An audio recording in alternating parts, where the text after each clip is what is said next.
Fiqh of Ramadan is not exactly the most fiery, loud voice topic, inshallah. It's a bit dry, but inshallah, I will do my best to make it entertaining. Hopefully, this is the age of entertainment. Even when you want to watch some shaykh, he's got to be entertaining. No one wants a dry shaykh. Everyone wants the fiery, entertaining shaykh, the TikTok shaykh, inshallah. So inshallah, I'll try my best to be that, inshallah.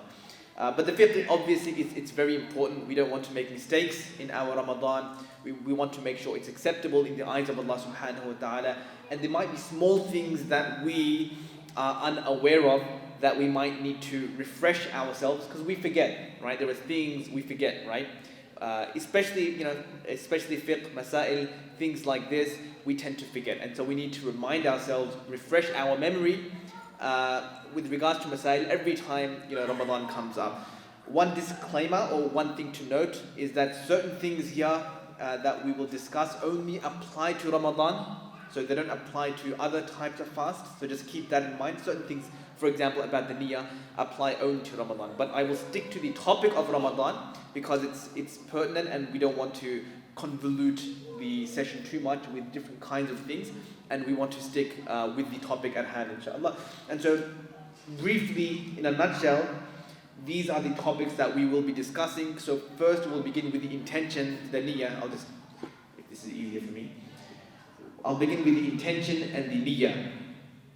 Then we'll move on to the invalidators. Which actions will invalidate our fast? Things which are disliked in Ramadan, right? So if you do them, that means that your Ramadan or that your fasting is not breaking, but it is reducing from the reward of your Ramadan. It is vitiating your fast. Permissible actions. There are certain things actually in here which, because it's a family event, so you'll find them in the notes. You can read them on your own, but I might not mention them in these slides. So certain things which are a bit more adult, inshallah, because we have kids here, you can read them on your own. They're not very hard to understand. Inshallah, you can read them in the notes that will be provided.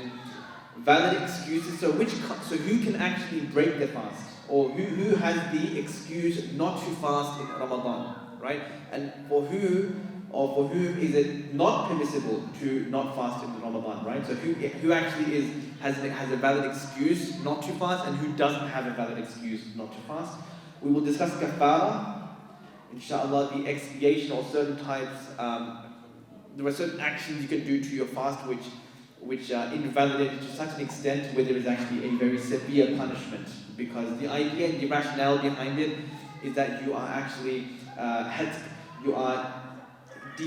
desanctifying and defiling the sanctity of Ramadan, right? Ramadan is so sacred that to defile and to break and to basically desanctify Ramadan is actually a very heinous and a very major crime, and it requires a very strong kind of tawbah, right? That a normal qada is not sufficient for. Then we'll get to a bit about the qada fasting, inshallah. When does Ramadan, or when do you actually begin to fast, right? So, it's basically Fajr time, that's when fasting begins. But we rely so much on calendars these days, right? This is very surprising, or not surprising, but it's very different to how people historically used to begin to fast, right? Now we rely on calendars, there's no problem with that. Obviously, actually, we need to rely on calendars these days. Why is that? It's light pollution, right? Maybe some of the kids here. Who knows what light pollution is? Anyone has studied that yet? Light pollution, yeah? Come. Yeah. Yeah, correct. So light pollution, some people might not have heard of light pollution. If people who come from villages or who've been to rural areas, you'll see that the sky there is completely different to what you see in Melbourne, in any big city, right? That is due to something called light pollution. Light pollution means that due to all the artificial lights that we have, we can't actually see the stars, right? You can't actually see the stars, right?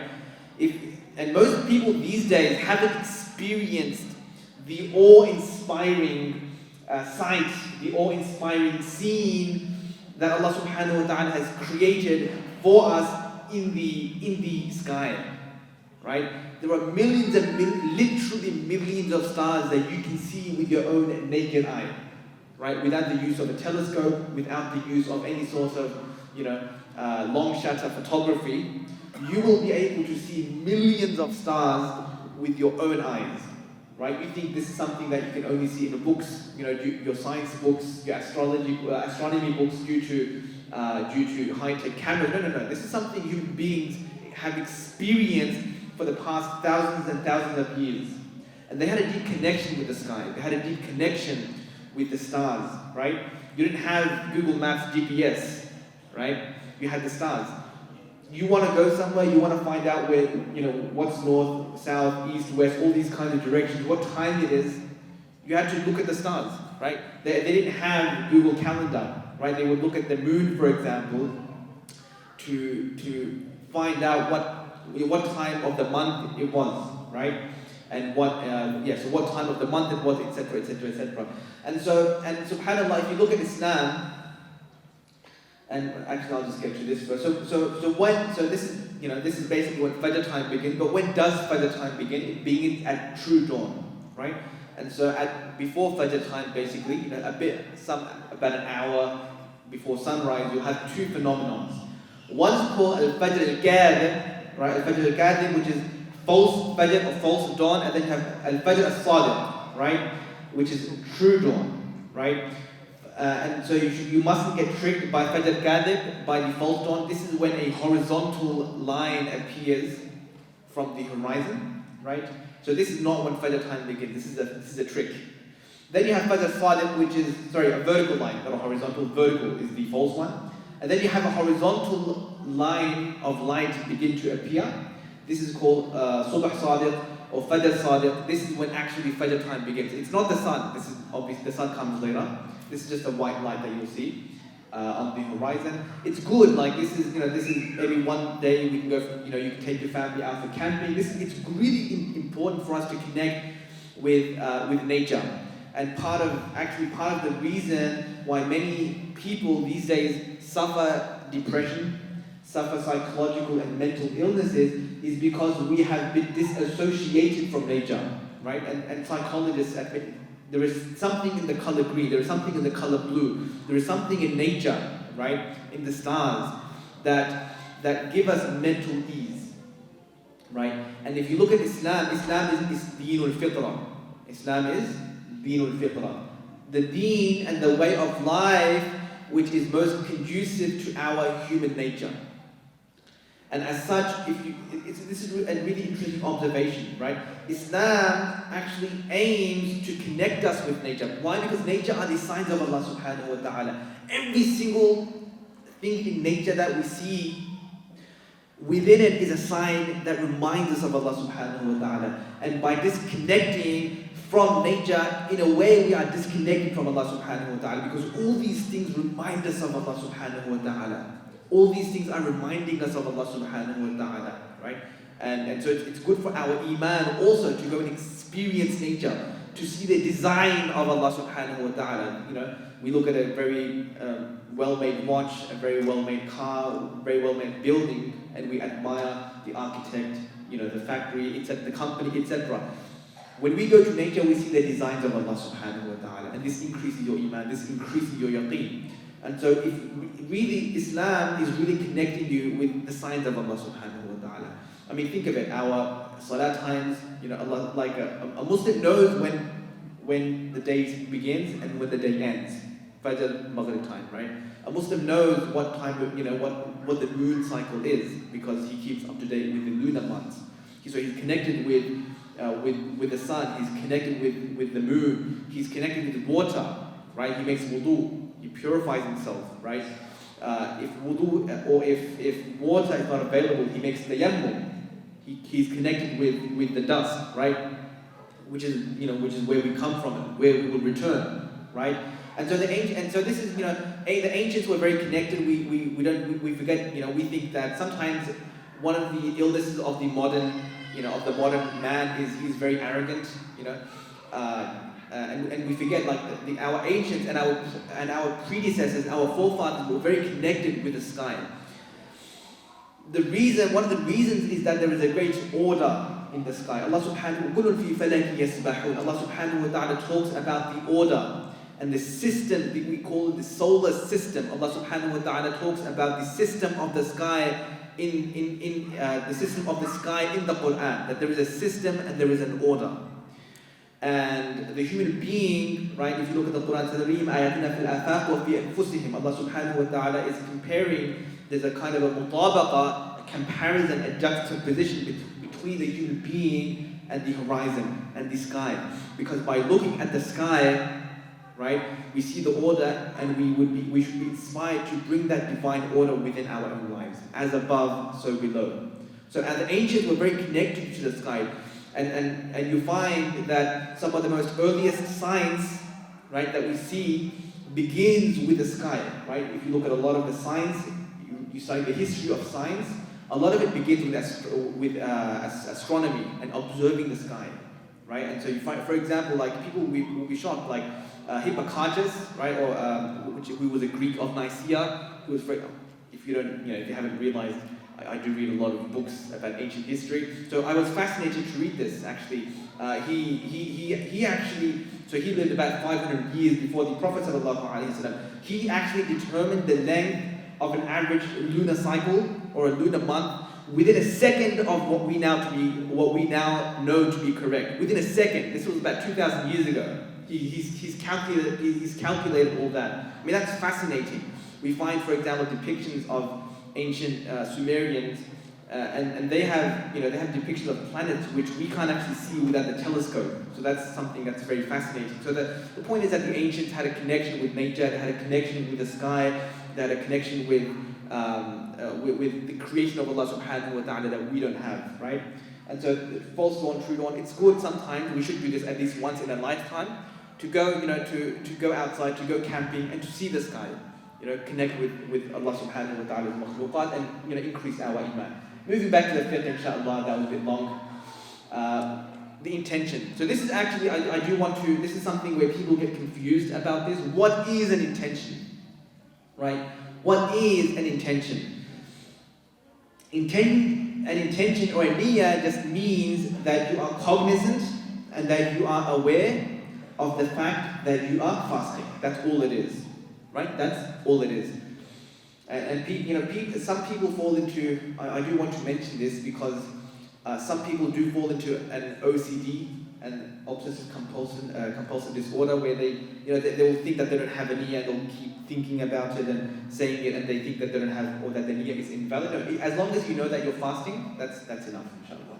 Or that you have some sort of awareness in your mind that you are fasting. You don't have to bring it to the forefront of your mind, right?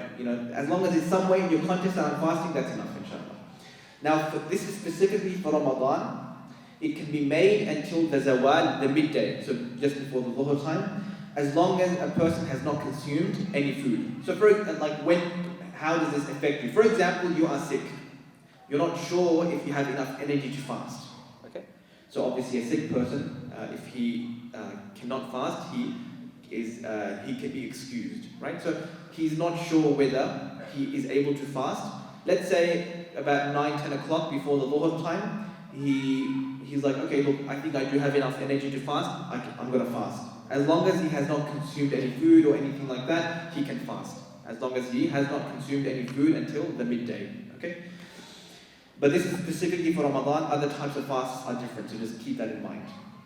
Now, it doesn't need to be verbal. Again, a niyyah does not need to be verbal. You don't need to say a niyyah for it to be valid. But there is no harm in doing so. Some people, it helps them to concentrate, and it helps them strengthen their conviction to do so. And the idea is that you are reaffirming your niyyah with your actions. And that there's no harm in that. If you find that helps you, inshallah, you are free to do this. In fact, we have some parallels of that in the hadith. We find in, for example, Kitab al-Ikhlas. Imam al-Nawawi talks about a person who goes to the masjid, who makes wudu at home, and then goes to the masjid, right? And doesn't want anything except that he wants to pray in the masjid. It's not very clear how that relates to ikhlas, but the idea is that he is reaffirming his niyyah with his actions, right? So similarly, a person has a niyyah in his mind, he he wants to reaffirm that physically, verbally, so he can say there's no harm in that, inshallah. Now this is very simple. Who is it mandatory, or rather upon whom is it mandatory to fast? And there's basically 3 conditions. You have to be a Muslim, you have to be sane, so he's not, psychologically, he's not majnoon, he's not crazy, right? And he's also mature, baligh, right? Not 18, not according to Australian law. He is physically baligh, he is physically mature. Okay, there's a difference, right? For example, he's got beard coming out, or his mustache started coming out, or he's had a wet dream, or these kinds of things. Okay, but now you might be thinking, what about a traveler? What about all these kind of things, all these kinds of people? Isn't it obligatory, isn't it not obligatory upon them? That you might be thinking of that. The answer is that it is obligatory for them, they just have to do it later on. That's the difference. And we'll get to those kinds of people later on, inshallah. Non-invalidators, what does that mean? That means these things will not invalidate your fast. You might think they will invalidate your fast, but they will not. So if any of these happen to you, then don't worry, your fast is not broken. And so we have the first one, eating, drinking, and having intercourse forgetfully. I'll get to what forgetfully means in a bit, and the difference between forgetfully and mistakenly. And so I'll explore that in a couple of slides, inshallah. Having a wet dream that does not nullify your fast. Applying oil to the skin or hair. Vomiting naturally, so you're sick and you vomit, that's not going to break your fast. Applying zuhd, right, anything on the eyes, that doesn't break your fast.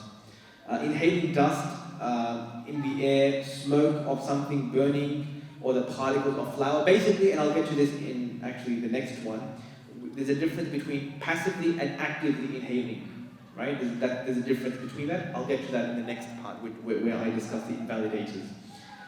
Swallowing your own saliva does not break your fast. Starting the fast in a state of, yes, this is a big one. Some people might think, before the suhoor, right, or before they begin to fast, they might be in a state of janaba where they need to take a ghusl, whatever might have happened has happened, and they think that I need to take a ghusl quickly before the fasting starts, right? Otherwise, my fasting is invalid. That's not the case. Have your suhoor with ease, have it, take your time with your suhoor, eat, mashallah, eat as much as you want to.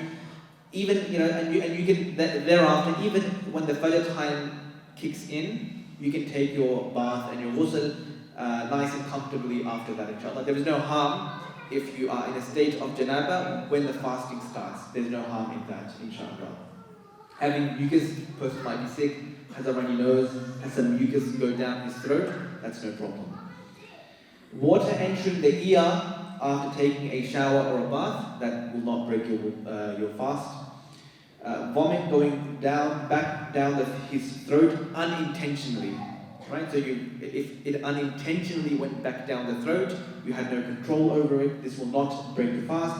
Cupping also will not break your fasting, but it's not recommended to do cupping when fasting anyway. Now these things will break your fast. These things will break your fast. What are they? First is mistakenly eating or drinking. What's the difference? Mistakenly, forgetfully? There's a slide for that, inshallah. Now, okay, that should be if you accidentally. Okay, so if you accidentally ate, drank, actually I'll do that in the next slide actually, inshallah. Inducing oneself to vomit more than a mouthful. Okay, so for some reason you force yourself to vomit. For some reason, you force yourself to vomit, whatever it may be, I'm not judging, but you force yourself to vomit, and it's more than a mouthful. This will break your fast. Swallowing vomit intentionally, right? This will break your fast. So the vomit came out, you were able to spit it out, but you didn't, you took it back in, this will break your fast. Consuming a non-edible item, a rock, for example, or a small stone, whatever, right? This will break your fast. Deliberately missing the fast will, obviously that your fast hasn't taken place, that's very obvious. Now this is the next one, people ask this a lot. Smoking, smoking breaks your fast. For people that are smokers, make sure it's before the suhoor or before the fajr time. And also deliberately inhaling any smoky scents, such as incense, right? Agarbatti, for example, or things which have a smoke or which have particles. Deliberately, basically, so there's a difference between passive and active inhaling. A person's taking a hot shower, cold days are coming, we all want to take very hot, nice, steamy, hot showers, right? There's steam coming from that, that will not break your fast, right? Because that's passive inhaling. That is passive. You're walking down some place, there's people smoking there, you passively inhale the smoke, this will not break your fast. But actively inhaling something, for example, you're sick, and when you're sick, sometimes, I'm not sure how many people do this, but there's, you can steam, get some steam and, inhale some steam, this will break your fast. Because now you're purposefully inhaling some sort of steam, some smoke, some particles into your body. So that's the difference, right? Passively and actively. So passive inhaling of smoke, steam, these kinds of things will not break your fast, but active inhaling will break your fast. And chewing gum will break your fast, especially the chewing gums that we have nowadays, they will definitely break your fast. So people ask that a lot. Okay, now we get to the comparison of eating forgetfully versus drinking, eating and drinking mistakenly. So what's forgetfully, right? You completely forgot that you were fasting. You thought it was Eid or you thought it was some other normal day. It happens in the beginning, right? And then what happens after Ramadan is, before you eat, like, am I fasting? No, I'm not. I can have food, right? It happens to everyone. But in the beginning, it's always, you're about to have food and then you remember that you're fasting. After Ramadan, it's always that before eating, you think twice, am I fasting? Has iftar had taken place yet? Oh, no. It's not Ramadan, I can have food. So let's say, it's the first day of Ramadan, you've completely forgotten that it's Ramadan. You think it's any normal day, you go and have a meal, you fill yourself to the full. MashaAllah, you're full all the way till here, right? This is Allah subhanahu wa ta'ala's gift to you. It comes in a hadith. This is Allah subhanahu wa ta'ala's gift to you. So take the gift, and you don't have to repeat the fast. Alhamdulillah, right? But mistakenly, right?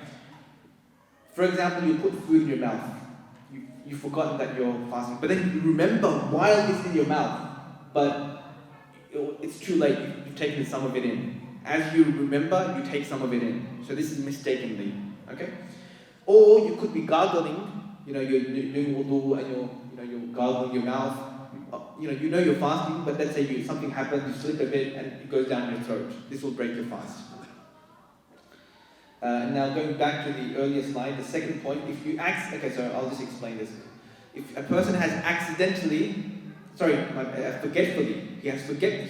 he eats or drinks forgetfully. He eats or drinks forgetfully, right? His fast isn't broken, but he thinks it's broken. He doesn't know the fiqh, he doesn't know the mas'ala. He thinks it's broken and then goes and has a meal, right? This will invalidate his fast. Okay, now this is a common question. Certain people have, they work in very strenuous areas, right? It's very physically challenging situations. Can they just not fast from the get-go? Can they just ditch the fast altogether from the beginning? No, they can't. Okay, what do these people do? They might have, they might be working in a very laborious task, maybe some labor, some machine work, whatever it may be. But what he should do is he should wait until the point until he feels that if he goes on any longer, he will be harmed. He will get sick. He will be very severely harmed. At that point, he should break his fast and then make it up later on. Does that make sense? So he doesn't ditch the fast altogether. He waits until the point where he can't go on for any longer, and then thereafter he breaks the fast. At that point, okay. Now, what happens if this happens to if you don't get up for suhoor on time, you're rushing, you're mashallah trying to get as much food as you want, as you need, mashallah, you're gobbling all that food. 1 minute, 30 seconds, 20 seconds before the time you stop. There's some leftover food in your mouth. What happens, right? So, what happens if you swallow that leftover food, right? If it was less than the size of a chickpea, so about this much. If it's less than this much, and you haven't taken it out of the mouth, so it's still within your mouth, and then you swallow it, this will not break your fast. But if it's, mashallah, there's a second meal, in between your teeth, mashallah, it's a second meal, right? If it's larger than the size of a chickpea, or you took it out of the mouth, mashallah, it's a small amount, you put it back in, right? This will break your fast, okay? Inshallah.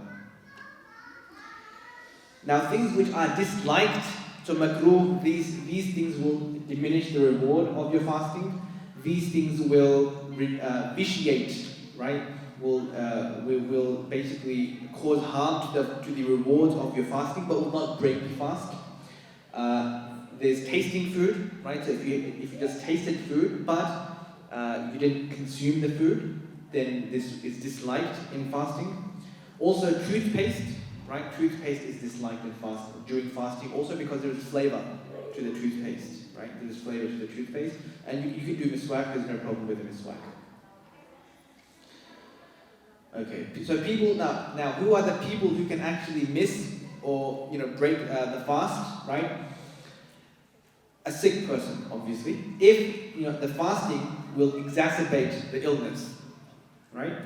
Alhamdulillah, we have many Muslim doctors here. So ideally, right, you should ask a pious Muslim doctor, right? Sometimes non-Muslims don't understand the importance of fasting or what fasting is all about. So always consult with a good pious Muslim doctor to give you good advice, right? So you should consult with him. Unless it's obvious. If it's not obvious, then you should consult with him. Sometimes it's very obvious, right? A traveler, right? You are traveling. But it is more virtuous to fast if a person is, nowadays we're on planes, mashallah, it's not too much of a hassle. If we fast, it's always better, right? If we're not going to be strained by, sometimes it could be that the flight is going against the time, right? So the fasting may be like 20 hours, that's different. But if it's, if you're not going to be strained by the fasting during the travel, you're on a car or whatever, then it's better to fast. A pregnant woman and a breastfeeding woman who fears for the child, right? They can miss the fast, make it up later. A woman in menstruation or postnatal bleeding actually doesn't have an option. She shouldn't fast, but make it up later and do qada. Now, with regards to qada, there is no set date. There is no set date, right? In other words, you can complete the qada whenever you want. You can complete the qada whenever you want, right? Whether it's a year or 2 years later, but it should be performed as soon as possible. And it is a sin to keep delaying it without any reason. It is a sin to keep delaying it without any reason. This is from shaitan. You never know when if you die and you had the opportunity to make up that fast and you didn't, this will be against you on the day of Qiyamah. You will be punished for this unless Allah forgives you, right? And so we shouldn't be delaying missed fasts without a reason. This specifically applies to women, so this is especially for women because there will be within the month certain days in which they cannot fast. Certain days which they cannot fast. And, immediately in the next month, whenever they are able to, after Ramadan, they should make up those fasts. They should be making up those fasts, right? And, like I've met, some people delay so much and so much and so much that, after a few years, they've got like 30, 40, 50 different fasts that, they've all piled up. And they lose track of the fasts that they have to keep, that they have to make. And this is not good, right? So especially for women, they should make up the fasts as soon as possible. It can be separated, so you don't need to keep them one after another. You can keep one week, then the next one the other week, the next one the other week. Break it up a bit, make it easy for you.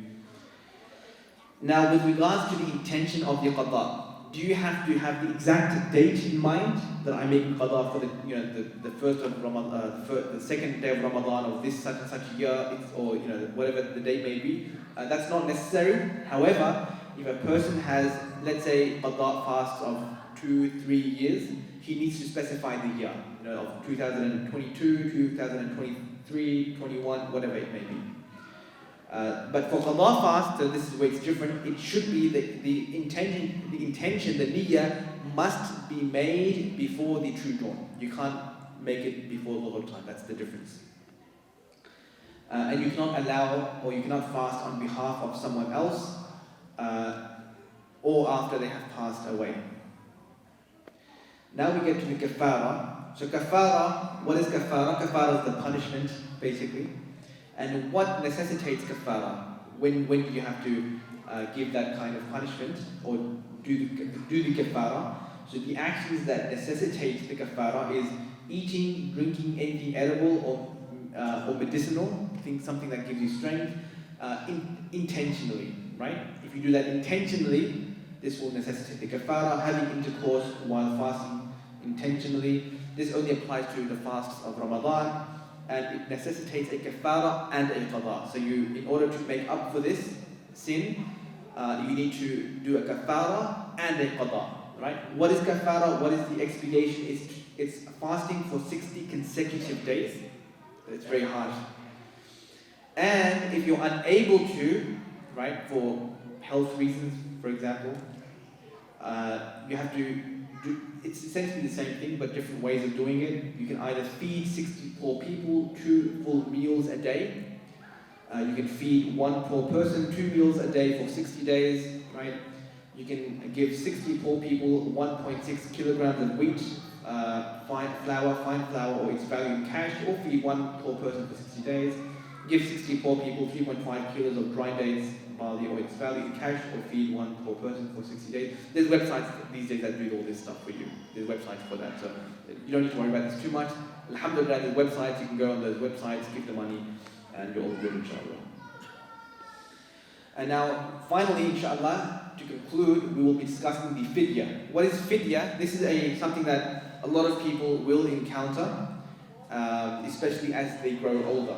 And many people actually sometimes, they have diabetes, and the doctor tells them, you can never. I've got a cousin whose wife, right? She just can't. She's not very old, right? But the doctor told her, you've got diabetes. You can never fast again ever in your life. It's not good for you. You will be harmed if you do so, right? So what do these people? What do these people do? Normally, it's old people who are in the chronic illness. There's no hope of recovery, and they can't fast, right? But it can apply. You don't think that you're safe. You never know who can fall into what illness. This is the nature of life, right? And so it can happen to a young person also. So they have to give fidya for each missed fast, right? Or for each fast that they are unable to fulfill. And that is 1.6 kilos of wheat or 3.2 kilos of barley, or the equivalent value. Again, there's websites that do this, and the reason why I haven't put a price is because prices fluctuate, right? You can see the sadaqatul fitr price going up, right, every year, creeping up, right? So if you want to do it yourself, you just keep that amount in mind, inshallah. And with that, inshallah, I'll hand it over to Mufti Saad, inshallah, and he'll, inshallah, give his and deliver his speech, inshallah.